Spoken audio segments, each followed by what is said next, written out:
What's up, YouTube? It's the Duel Factory once again with another deck profile. This time we have a, it's another hero deck profile, but it's a different spin on it. The name of the deck is Brilliant Hero, because it does play Brilliant Fusion. Admittedly, I do have to give the deck idea to one of my favorite Yugi-tubers, who is Yugi No-No. That's where I originally saw the deck. I thought the idea was pretty good, however, I didn't think his build was very good.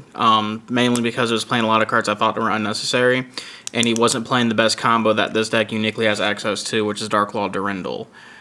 That being said, I went ahead and took a look at the deck, refined it to how I would play it, and then this is what I came up with. So I figure I would show you guys, and hope you enjoy. Anyway, on to the deck profile. To start off, we only play 2 copies of Elemental Hero Shadow Mist. Admittedly, a lot of my deck profiles, or a lot of hero deck profiles, play 3 of this card. That being said, Elemental Hero Shadow Mist is actually a really funny card, because you think it would be a staple 3 of in the deck, but opening multiple copies of this card is absolutely terrible. And once you have one out on the field, with all the Call of the Haunteds and stuff like that you play, it recycles through the deck really fast. So I felt like cutting it down to 2 was the best decision I could make for the deck. To go in tandem with that, I play 3 copies of Elemental Hero Bubbleman. Now, a lot of times it's reversed. You see 2 Bubbleman and 3 Shadow Mist. However, in terms of cards I think have the best combo ability in the deck, Bubbleman's one of them because it's additional body for a rank 4, and it's the best hero you can search off of Shadow Mist. So I figure I'd max out on this. And then I do play one other hero. I do play 2 copies of Neos Alius. For 2 reasons. One, it's Brandon Hankel's favorite hero to play, so I figured why not play 2 of it. Second, it's a light target for Brilliant Fusion, so that's why we play it. Admittedly, this card is absolutely fucking terrible, don't listen to what I say, but for this build, it's a light target, and the fact that it's Gemini is also really important too. So that's why I play 2 copies of it. Then we play 2 copies of Summoner Monk. I don't play Goblinberg, and I don't play Tin Goldfish, like I told you in the last video. I do not like those cards, so I cut them out of the deck completely.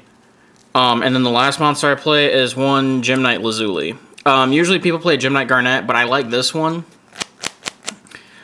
Because its ability, when it's sent to the graveyard by card effect, it adds a normal monster back to your hand. It puts Alius back in your hand, and Alius becomes additional fodder for rank 4s because the additional normal summon is actually really important. So that's monsters we play 10. On to the spells, which makes up the meat of the deck. We play 3 Hero Lives.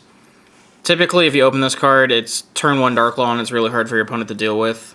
We also play 3 copies of Mass Change to go into your masked heroes. We play 3 copies of Emergency Call. You play a really, really low monster count, so the E-Calls act as additional monsters, in my opinion. So that's why we play 3 copies of it. Plus, it's also food for Monk. And to go with the E-Call, we also play 4 not 4 Rotas, but we play a Rota. So more or less, you're playing 4 additional monsters in the E-Calls and the Rota. And then on to the Brilliant part of the deck, we do play 3 copies of Brilliant Fusion. Playing this card gives you access to Gem-Knight Seraphinite, which is a level 5. Which you think would be awkward, but it's actually really good because you can instant fusion the Panzer Dragon and make Durendal, which is really, really good in the deck. Also, the additional normal summon is also really important to the deck because it gives you additional rank 4 bodies. So that's why we play that, and we also play it with 3 instant fusion because you can actually resolve all 3 of them in the deck because all the monsters in the extra deck are instant fusion targets. And then we play 2 Twin Twister. I don't like playing this card, to be perfectly honest, but I don't want to lose to stupid cards like Domain, and I don't want to lose to stupid amounts of back rows sometimes, because I'm not always going to win the dice roll, because you naturally want to go first in this deck. So we play 2 of that, 1 Raigeki, and 1 Upstart, because even though it's at 139 cards, it's still better than 40. On to the traps. We play 3 copies of Solemn Strike. It's the best trap card in the deck, or not in the deck, but in the game. If you're going to play a deck that plays trap cards, you have to play this. Like, people are always looking for, like, substitutes and stuff like that, but you have to play this card, unfortunately. And go with that 1 copy of Solemn Warning. And then we also play 3 copies of Call of the Haunted, because bringing back Shadow Mist with this card. Because it's like I was saying earlier, once you have access to the 1 Shadow Mist, you have access to it for the rest of the game, because this card is really potent in this deck, because it adds your mass chains, gives you additional 4 bodies, it's just really good.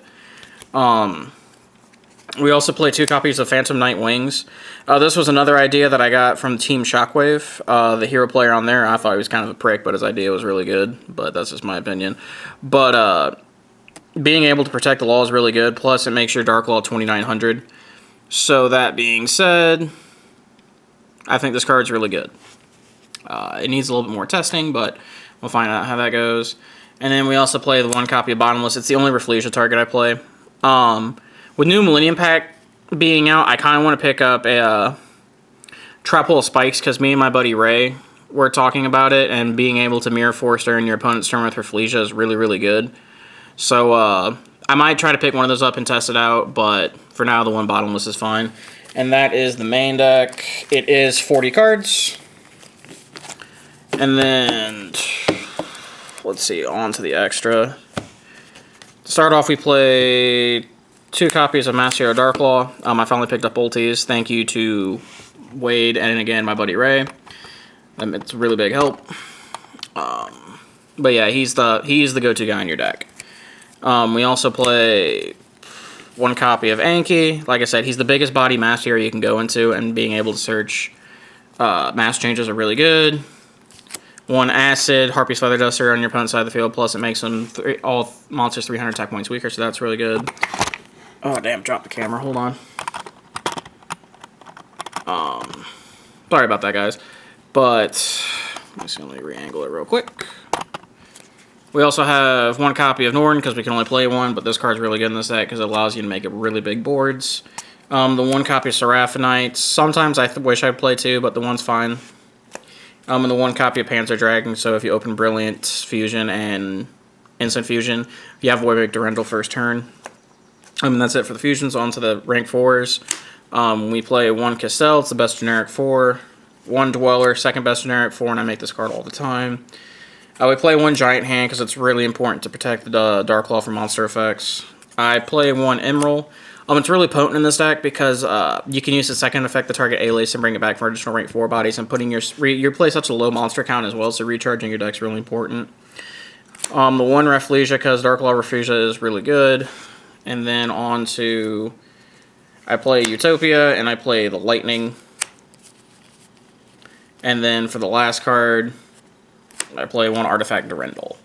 And that would be my Brilliant Hero deck profile, guys. Like I said, a lot of this is still in testing.